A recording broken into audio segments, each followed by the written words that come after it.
Hey peeps, how's it going? And we have our first Detroit Pistons off-season talk of many more videos to go. Today we are talking about 6 free agent point guards that I think the Detroit Pistons can get.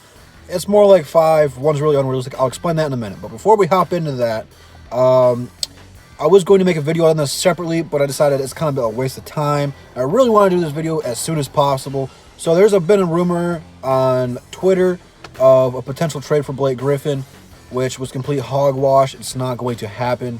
But basically the trade was to send him to Miami for Kelly Olynyk and some jabroni. And I should have just let it go. Piston Twitter took care of it. They did their job, so I'm happy with that. But I was going to make a video about it. Waste of time. Not going to. But without further ado, let's hop right into this video. Are you ready?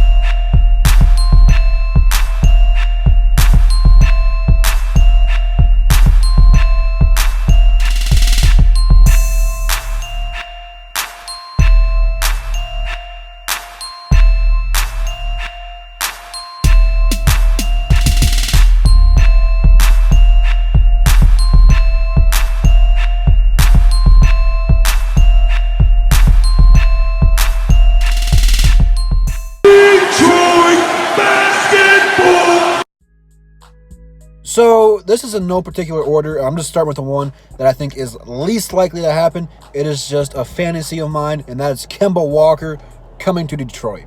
Now, obviously, we do not have enough money to get Kemba Walker. Now, we can make a trade for something to happen. And if we did get Kemba Walker somehow in some way, more than likely it would have to be in a sign and trade deal. Now, the problem with that is the guys we have under contract, with the exclusion of Reggie Jackson, we really want to keep. That's Blake Griffin, Drummond, Luke Kennard. Really, those guys are going to be the future of this team. Right off the bat, guaranteed starters for next season. Now, people like Kyrie Thomas, Bruce Brown, Shavit Mihailuk, Thon Maker, those guys are all quality guys you want to help this team build around. So I really don't think those guys are going to be traded, or that we really want to necessarily look into trading those players. So this is really going to make getting Kemba Walker here in Detroit extremely hard.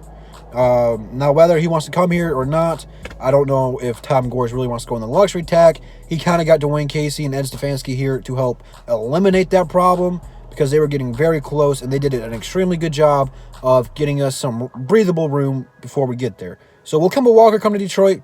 Not unless we trade for him. So I don't think it's going to be here. It's just a wet dream of mine, and don't hate the player, hate the game. Again, these are in no order now, so I'm just spitting how I see fire. So let's go with Scary Terry.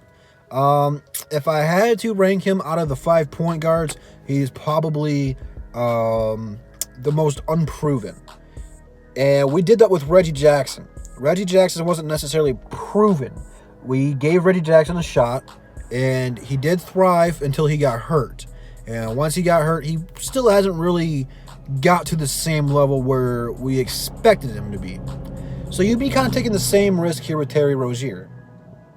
And point guard is a position in Dwayne Casey's offense that you really need. And to be a successful team, you really need a good point guard. At least a solid one. Can he be a solid point guard? Yes. He has potential to be a really good point guard. Look what he did last season. And right now, this video is during the 2019 playoffs. So if you're watching in the future, I'm talking about the 2018 playoffs. He really helped Boston, along with Jason Tatum, go to the Eastern Conference Finals. He had some games where he went off and he was streaky. He hasn't recovered himself through the 2019 season yet, but most of the looks are going to Kyrie Irving. He's not getting the same amount of playing time. If you trade for him, you'd make him your starter. And again, you would move on from Reggie Jackson, whose contract is expiring. So there is a good possibility of Terry Rozier not re-signing with Boston.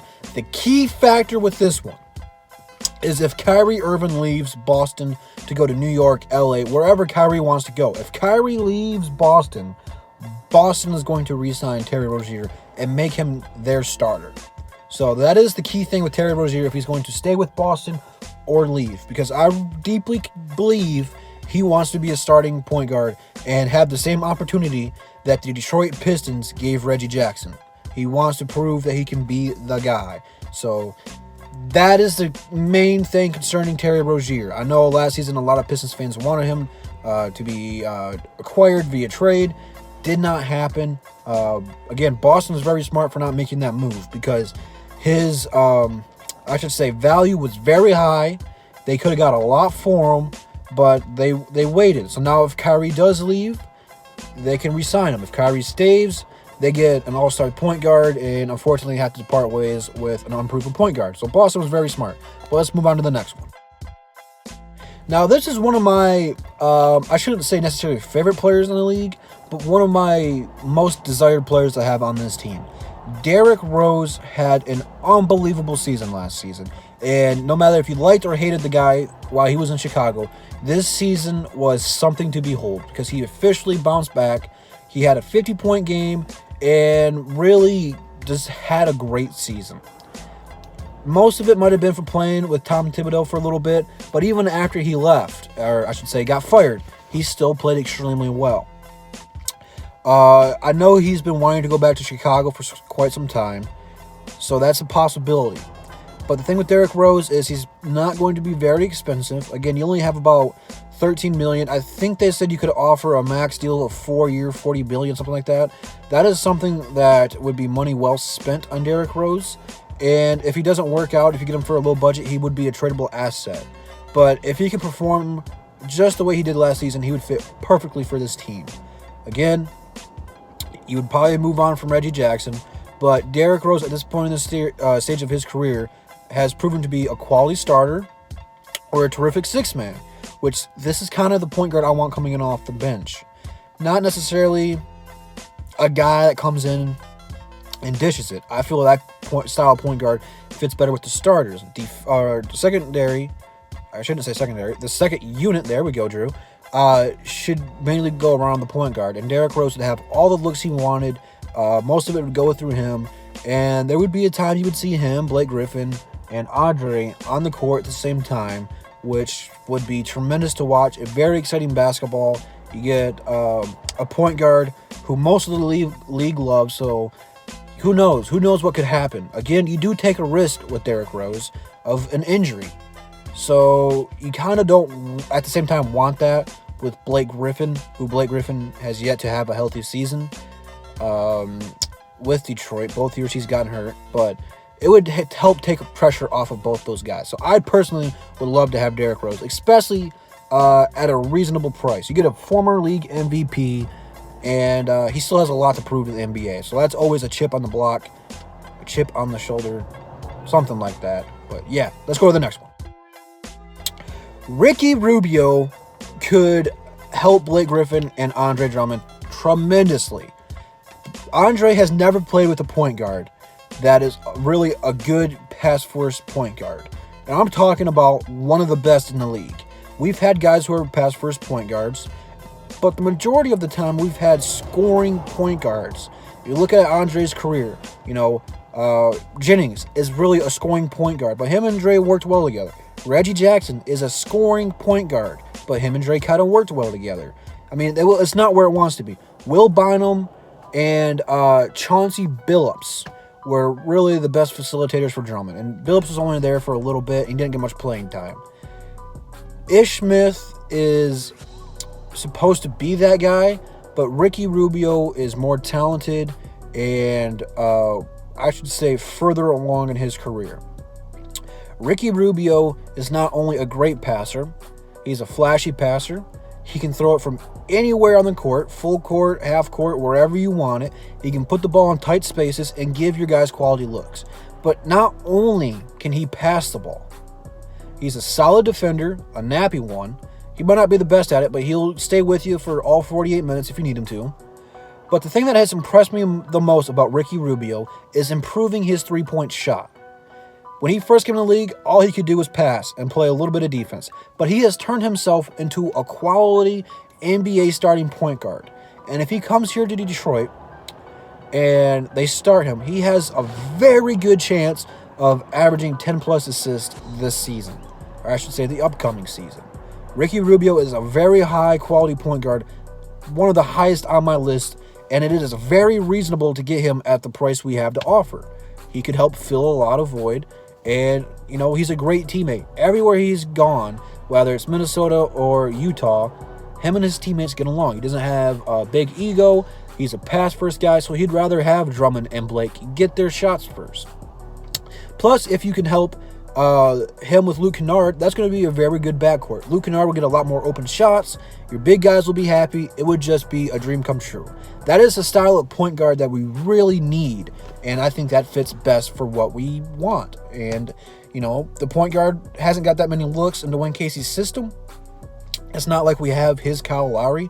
Most of our plays are going through Blake. Maybe that changes this offseason, but for right now, the way we ran our offense last season, Ricky Rubio might be the best fitting guy out of this entire list. So keep that in mind. Darren Collison is kind of the same thing as Ricky Rubio, only not as good. And really what his role would probably more than likely be the sixth man. He is a very solid starter and a very good backup. He is one of those guys, like several guys on this list, can play with the starters or with the bench unit, which is very good because you like to have versatility and mix up your starting lineup with matchups. But at the same time, I think he is a very underrated player in the NBA. And along with several others from the Pacers that I'll be making more videos of when my free agency comes up, because I think Indiana has like a ton of free agents this season. He would be a reasonable piece to get. Wouldn't break the bank to get, which most of these guys won't. But at the end of the day, what he did this season was to help lead Indiana when their best player, Victor Oladipo, went down. He wasn't necessarily the best player on the roster, but he was the guy motivating the players and really leading that team, showing them how to lead by example. And he had a couple games where he scored 30 points. And I like when he gets hot, he can feel it. Which really, if you get hot, you should feel it. But again, he's a scrappy defender, very underrated defender, a very underrated playmaker. He just could fit with this team, and there's really not much to say about that. He'd be a cheap piece to get. And then last, but certainly not least, Isaiah Thomas. Isaiah Thomas has been on my radar for the last 3 seasons. Ever since, they traded him away to Cleveland. I know he had that hip injury, but I was very high on him. And I know hip injury, surgery, whatever you want to call it, is very serious. And he hasn't got back to his all-star self yet. But again, this guy would be a tremendous six-man. What I want in our six-man. A guy you give the ball to go get a bucket. Which he's slowly but surely coming along through the process. I think he rushed back in Cleveland to play a little bit too soon. And he's done very well for Denver coming in off the bench. And again, he's not as good as he was in Boston. And I know he wants to go back to Boston, which a key factor to that is if Kyrie leaves or stays. Because they would probably have to sign a point guard, either for a six-man if they wanted to re-sign Terry. So Boston really has a couple of moves that is going to affect the Detroit Pistons. So really the Pistons is going to be playing the waiting game. But back to Isaiah Thomas. Isaiah Thomas has went from the last pick in the NBA draft to becoming one of the best, I don't know how to word this, one of the greatest, smallest players in NBA history. Obviously, people like Nate Robinson, Spud Webb come to mind right off the bat. But, man, there was one point in time, this guy finished 4th in MVP voting and scored 30 points a game. This guy can ball. And he's a scoring point guard. That is the only thing I don't even know how I could say it's a bad thing. It's not. But it's what the Pistons really need for the bench. And it allows you to, be a little bit more flexible on trades. Because, again, He's more than likely only going to sign a 1 or 2 year deal at max. No one's going to offer him a crazy amount of money. He's unfortunately probably lost the best chance of getting a max contract. That opportunity went and passed, unfortunately for him. But this guy will give you every ounce of energy and fight he has got. The things that he has gone through in his career are to be no short than miraculous and incredible. I mean, just the progression, but, all the injuries he's played through, all the personal things that have happened to him, and to still play games is incredible. So I want someone with that kind of fight on our team to, when we're back against the rope and we're getting clobbered on, that he's going to come up there and at least go down swinging. So that's why I want him. And, again, you might be able to trade Reggie Jackson later on in the season, and he can help fill the starter role. He's just one of those guys that can be versatile. So those are my 6 guys. Now, again, I am going to be doing this. I don't know if it's going to be 6 players all the time. Kemba Walker was just kind of like the honorary member of this because I wanted him. But I'm going to be doing this for pretty much every position. I don't know about shooting guard because I don't think we really need a shooting guard all that much. I don't know yet. But as far as I'm concerned, how do you guys like this list? Again, it's not in any particular order. I'm not ranking these guys. These are just guys on my radar. Probably next will be small forwards because that is one of the positions we most desperately need. But point guards is just a very deep class. So again, let me know how you feel about this. If I left anybody out, let me know. And with that being said, check the description. Go follow me on Instagram and Twitter. And that is all I got for you guys today. Have a good one. And I will see you peeps in the next one. Peace.